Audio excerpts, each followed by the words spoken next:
Selamat datang di podcast Obrolan Pao. Kembali lagi bersama saya Diki Sugesti. Ya, seperti kalian lihat, bisa dilihat ini ya, kali ini backgroundnya agak beda, tempatnya agak beda. Kalau sebelum postingan awal-awal itu saya itu bersama teman saya podcastnya itu di luar ya, di tempat wisata gitu. Walaupun baru beberapa episode. Sebenarnya udah ada episode lain, cuman filenya hilang, jadi nggak bisa diposting. Terus saya sempat bikin juga di kamar pakai ya sedikit apa ya, sisi kamar dijadiin kayak semacam studio kecil-kecilan lah. Nah, kali ini saya bikin lagi di luar, tepatnya di depan kamar saya sendiri, ini kamar saya.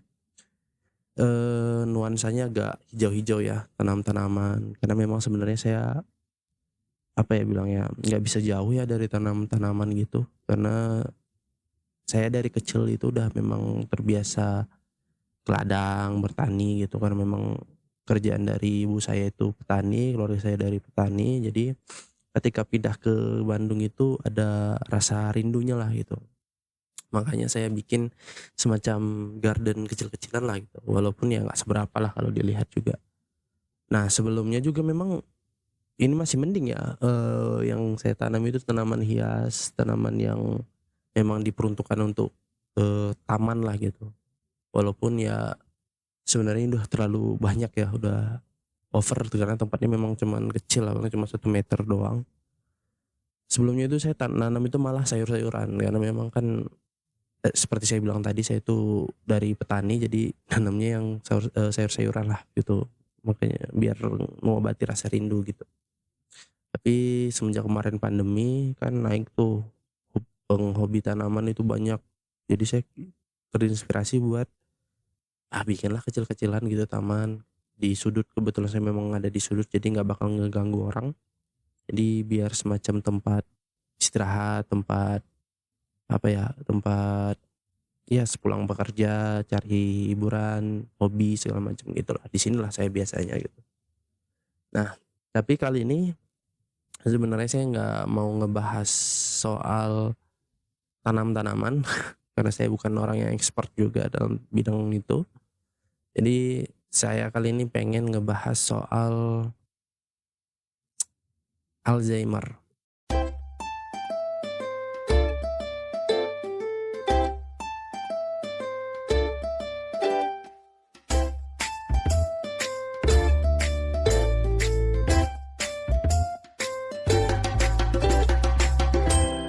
Ya, saya juga nggak expert juga di bidang itu sebenarnya, cuman ada yang membuat saya rasa kalut lah gitu, resah dengan yang namanya penyakit Alzheimer ini. Karena kemarin sebenarnya saya terinspirasi gara-gara nonton ini series 911. Nah, saya nonton salah satu di season pertamanya itu, salah satu ininya, pemeran utamanya punya ibu yang terkena penyakit Alzheimer.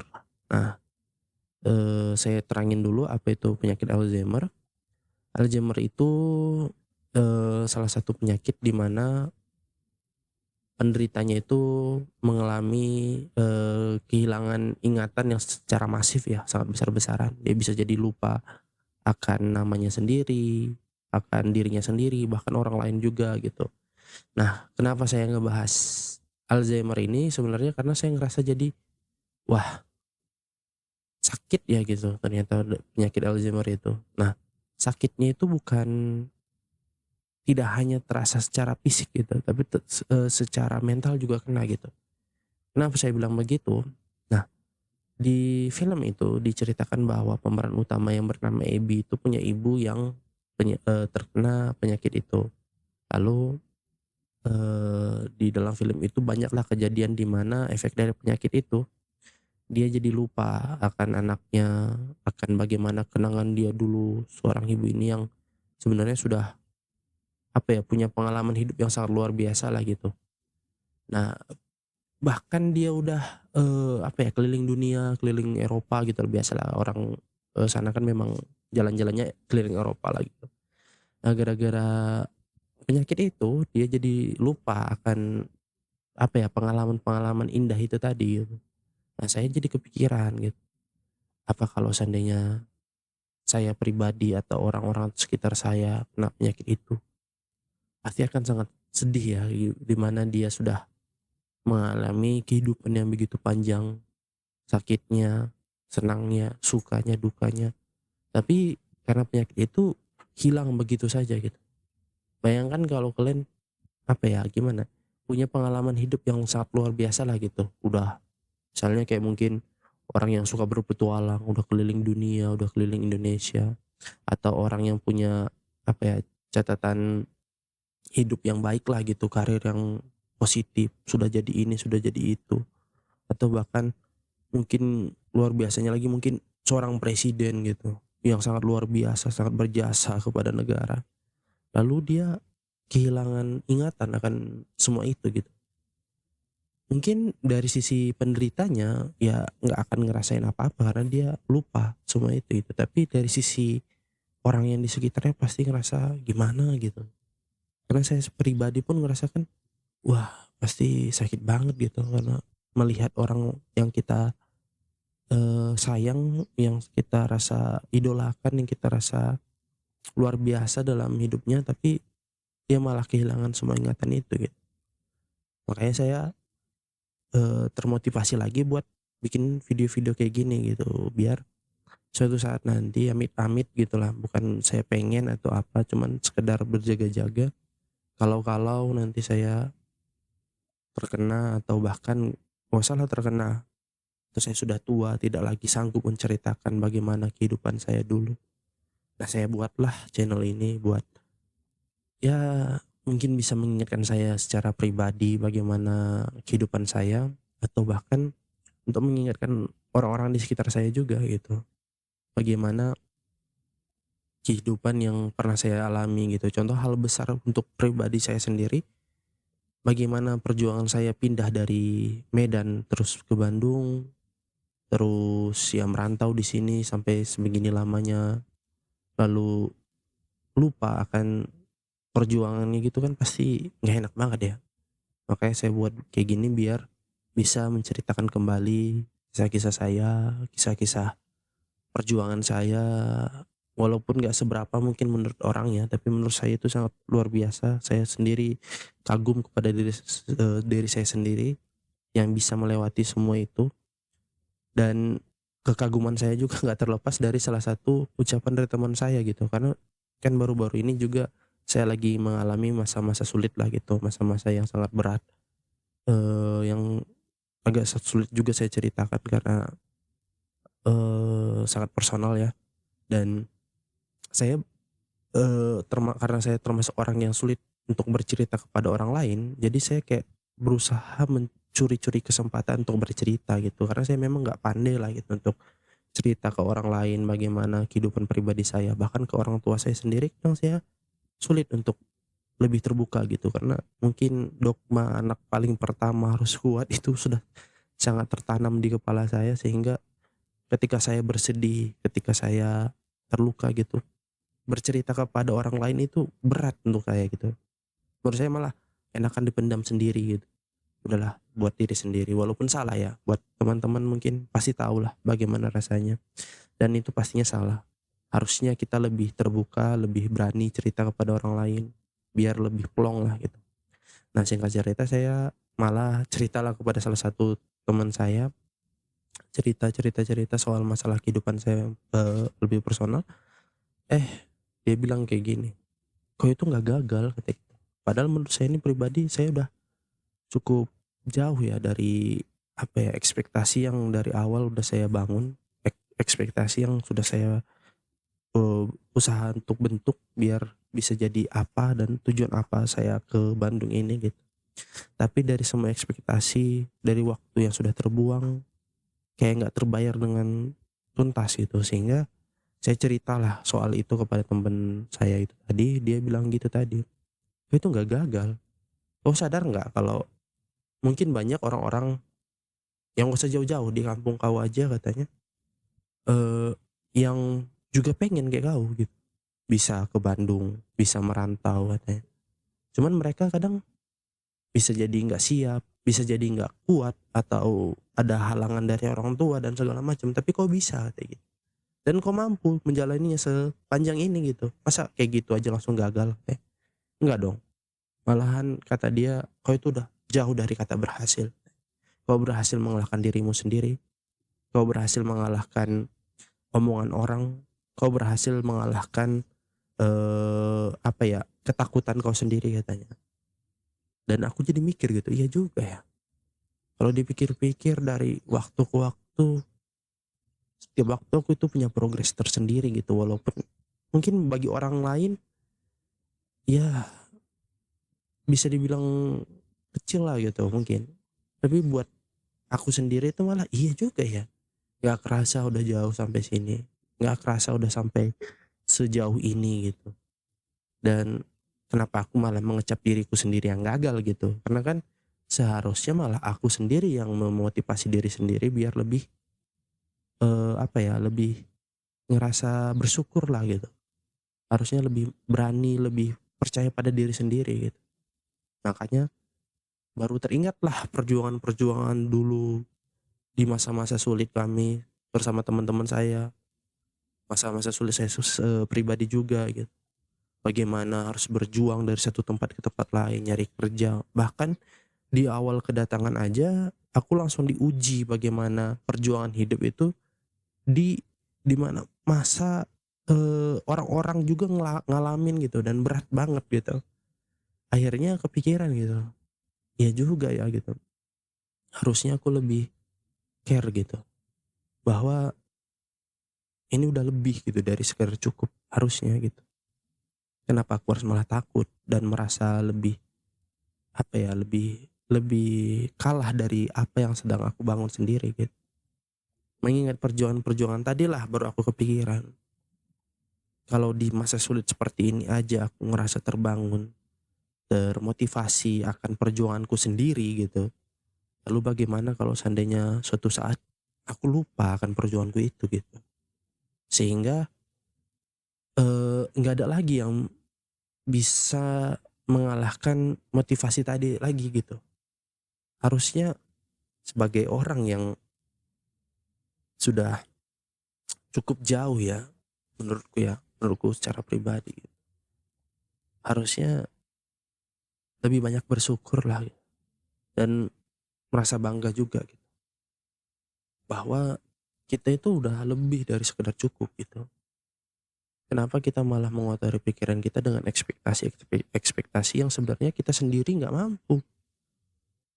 Harusnya kita lebih percaya bahwa kita bisa gitu. Dan yang kita khayalkan, yang kita ekspektasikan harusnya juga mampu kita lewati gitu. Baik itu dalam kondisi yang terburuk sekalipun. Makanya sangat menakutkan menurut saya penyakit Alzheimer itu tadi gitu.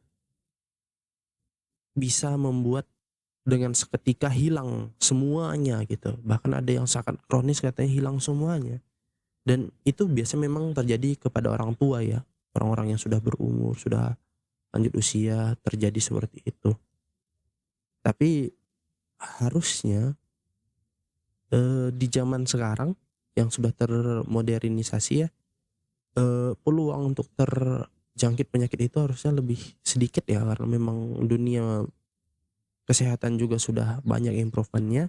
Tambah lagi gini, eee, ketika contoh saya bikin kayak gini video, terus nanti saya sudah tua, sudah pikun. Nah, menonton hal-hal kecil seperti inilah nanti yang mungkin menurut saya bisa membantu gitu, memberikan saya semacam, reminder, ingatan lagi gitu. Makanya saya buatlah konten-konten ini. Mungkin beberapa orang mungkin nggak menarik ya, menurut orang gitu, "Apa sih konten ini ngomong sendiri ya," segala macam. Tapi, peduli setan lah dengan omongan orang gitu, nggak bakal pernah ada salahnya gitu. Untuk sekedar bikin kayak gini, terus nanti suatu saat aku bisa ceritakan kepada orang-orang yang aku cintai nantinya gitu, mungkin kepada cucuku, kepada cicit-cicitku gitu. Makanya saya buat kayak gini. Nah, eee, Makanya konsep awal dari podcast ini juga sebenarnya memang untuk bercerita gitu, makanya judulnya aja obrolan gitu, obrolan pau gitu. Walaupun kita bikin kejenakaan singkat-singkat yang mungkin menurut kita memang cuman jok-jok internal lah gitu, cuman ya nggak apa-apa lah untuk menghiasi gitu.